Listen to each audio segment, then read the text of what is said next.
Bismillahirrahmanirrahim. Assalamualaikum warahmatullahi wabarakatuh. Sebelum tahlil biasa ya sedikit ada kajian gitu. Ya biar kegiatan setiap hari itu nggak terlalu boring lah. Jadi ada nuansa lain, ada suasana lain lah gitu.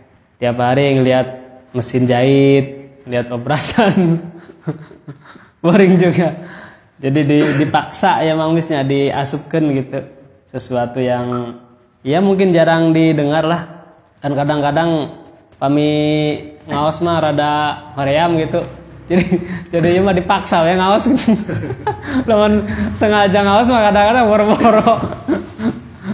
Ya mudah-mudahan ya gitu, jadi terpaksa awalnya tapi lama-lama bisa merefleksi, bisa mendarah daging.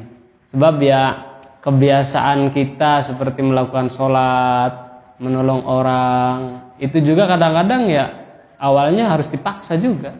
Kalau nggak dipaksa ya susah terbiasa. Kalau dari kecilnya males-malesan gitu ya, nggak mau sholat, nggak mau ngelakuin kewajiban, sampai gede juga kadang-kadang ya boro-boro. Jadi kebiasaan-kebiasaan baik itu memang kadang-kadang harus ada dorongan, harus ada paksaan. Sehingga orang tua juga kadang-kadang nyuruh anaknya untuk sholat, nyuruh anaknya untuk melakukan kebaikan-kebaikan, itu ya harus dipaksa juga. Kalau nggak sholat diancam, ya, dikasih hukuman, nggak dikasih jajan, dan seterusnya dan seterusnya. Jadi kebaikan-kebaikan itu perlu yang namanya latihan, termasuk dalam bab menguji diri, ya, kesabaran, ketabahan, ya, menahan nafsu juga harus ada latihan. Kalau nggak dilatih ya kita tuh bisa kaget, berantakan. Tiba-tiba dapet ujian, wah kadang-kadang goncang gitu kalau nggak terbiasa. Jadi sebenarnya semua yang disyariatkan di dalam Islam ya, itu semuanya adalah latihan-latihan untuk kehidupan kita, untuk pribadi kita. Seperti sholat, itu kan latihan, melatih kedisiplinan waktu, ya kan? Melatih kepatuhan, melatih menenangkan diri. Untuk sholat itu salah satu cara untuk merefresh diri kita dari penatnya kegiatan yang kita jalani. Ya, dari pagi kan jam 7 misalkan mulai aktivitas sampai jam 12. Jam 12 itu sama Allah tuh dikasih timetable, dikasih waktu untuk istirahat. Jadi ada refresh. Kalau orang sholatnya berkualitas itu dia bisa merasakan satu kedamaian. Sehingga setelah habis sholat itu untuk bekerja itu ada semangat baru gitu. Jadi nggak bosen lah. Habis itu asar datang, itu juga satu latihan. Habis itu maghrib ada refreshing lagi. Jadi biar nggak stres. Ya, termasuk apa yang menimpa diri kita dari cobaan, kesulitan, itu juga salah satu timetable sebenarnya ya, latihan-latihan dari Allah. Sekecil apapun kesulitan yang kita alami, itu sebenarnya latihan ya, mengingatkan kita, memberikan warning ya, aba-aba bahwa pada suatu saat kita itu bisa mendapatkan kesulitan yang sama atau bahkan lebih besar ya. Sehingga orang-orang yang jiwanya nanti artinya sudah terasah ya, sudah teruji gitu. Orang yang biasa hidup susah, artinya dia itu udah enggak kaget kalau sewaktu-waktu dia akan susah. Tapi kalau orang dari kecil manja, enggak pernah susah, pas gedenya ditinggalin orang tua, ya kan? Enggak dapat harta, enggak dapat kasih sayang, akhirnya malah jadi berantakan.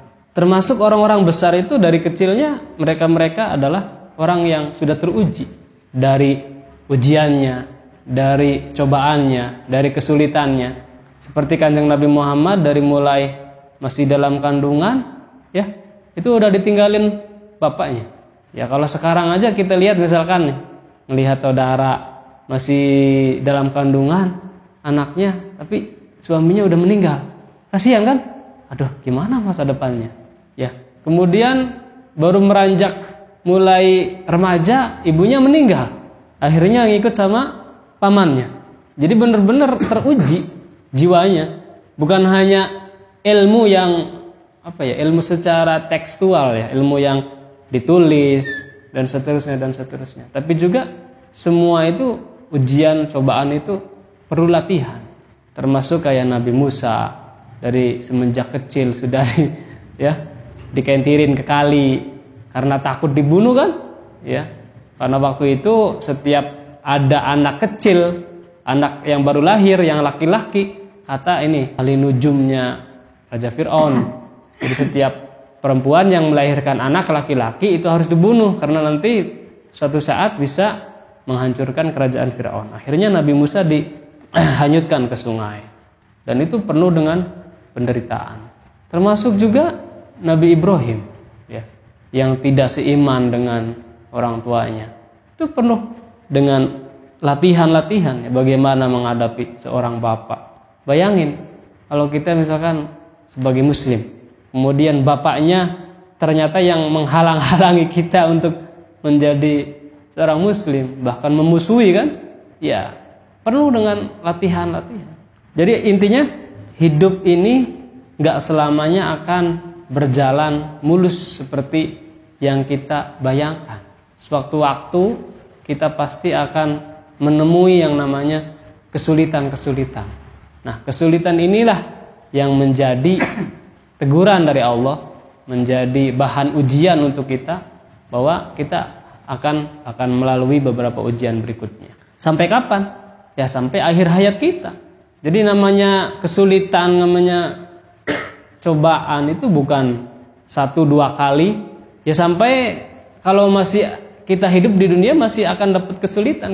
Cobaan, tinggal bagaimana kita bisa melewatinya. Kita akan mendapatkan ilmu baru ketika kita bisa menyelesaikan permasalahan kita itu. Nah, kalau hari ini kita nggak bisa menyelesaikan masalah, berarti kita tidak bisa mendapatkan ilmu.